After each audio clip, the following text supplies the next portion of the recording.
So let's read our question, and that is, what are nuclear pores? State their function. हमें यहाँ पे बताना है कि न्यूक्लियर पोर्स क्या होते हैं और उनका फंक्शन क्या है। अब न्यूक्लियर पोर को समझने से पहले हमें ये जानना होगा जो न्यूक्लियर मेम्ब्रेन होती है। तो न्यूक्लियर मेम्ब्रेन या फिर आप उसे न्यूक्लियर एनवेलप भी कह सकते हैं। तो ये बहुत इंपॉर्टेंट पार्ट होता है और इसका मेन फंक्शन ये होता है कि ये सेपरेट करती है।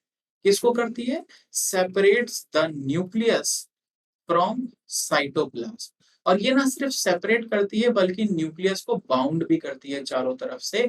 क्योंकि इसका रीजन बहुत बड़ा यह है कि जैसे आपको पता है कि न्यूक्लियस के अंदर एक बहुत इंपॉर्टेंट चीज होती है जो कि होता है क्रोमैटिन, और हम उसे डीएनए भी कह सकते हैं। और डीएनए को जो एटमॉस्फेयर चाहिए, स्पेशली इन यूकैरियोट्स, वो डिफरेंट होता है साइटोप्लाज्म से। और उस एटमॉस्फेयर को मेंटेन करने के लिए ही क्या होता है? न्यूक्लियर मेम्ब्रेन है। और ये एटमॉस्फेयर और कुछ नहीं है, सिर्फ चेंज इन पीएच है कि जो साइटोप्लाज्म का पीएच है और जो न्यूक्लियर मेम्ब्रेन के अंदर या जो न्यूक्लियस का पीएच है वो डिफरेंट है। और डीएनए जो है वो साइटोप्लाज्म के पीएच में सरवाइव नहीं कर सकता। ये चीज प्रोकैरियोट्स पे अप्लाई नहीं होती क्योंकि वहां पे न्यूक्लियर मेम्ब्रेन नहीं है। बट यूकैरियोट्स में ये अप्लाई होता है क्योंकि यहाँ पे सेलुलर ऑर्गेनेली हैं, बहुत सारे फंक्शन है, इसीलिए पीएच का चेंज यहाँ पर आता है। ये रीजन है न्यूक्लियर मेम्ब्रेन के होने का। अब क्योंकि ये क्या कर रहा है? सेपरेट कर रहा है न्यूक्लियस को साइटोप्लाज्म से।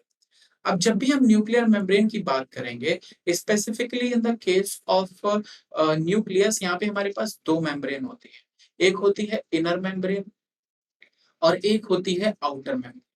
Inner membrane as it is रहती है, जबकि आउटर मेम्ब्रेन जो होती है वो कंटिन्यूअस क्या करती है? It continuously interact with, or we can say it continuously form endoplasmic reticulum और connect with endoplasmic reticulum।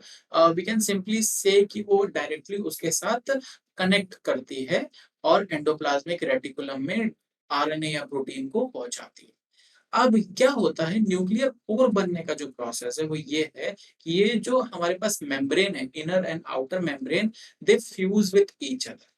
what they do, they fuse with each other and create a nuclear pore। और ये क्या है? ये बहुत सारे इंटरप्शंस होते हैं। these all are creating a interruptions in nuclear membrane। और इन्हीं इंटरप्शंस को, जैसा कि मैंने आपको बताया, क्या कहते हैं? इन्हीं इंटरप्शंस को हम न्यूक्लियर पोर कहते हैं। और न्यूक्लियर पोर का फिर रिक्वायरमेंट क्या है? अब ये पूरा हमने कॉन्सेप्ट तो समझ लिया कि भाई न्यूक्लियर पोर बनता कैसे है, न्यूक्लियर पोर में न्यूक्लियर मेम्ब्रेन की रिक्वायरमेंट क्या है।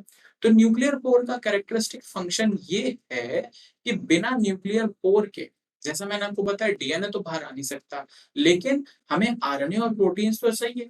तो इट प्रोवाइड द पैसेज, ये एक पैसेज प्रोवाइड कराता है, एक दरवाजा प्रोवाइड कराता है, passage to RNA and protein. जो भी न्यूक्लियस के अंदर आरएनए और प्रोटीन बनते हैं उनके लिए पैसेज है। और ये बोथ फेज वर्क करते हैं, ऐसा नहीं कि कोई चीज न्यूक्लियस से आ रही है सिर्फ साइटोप्लाज्म की तरफ।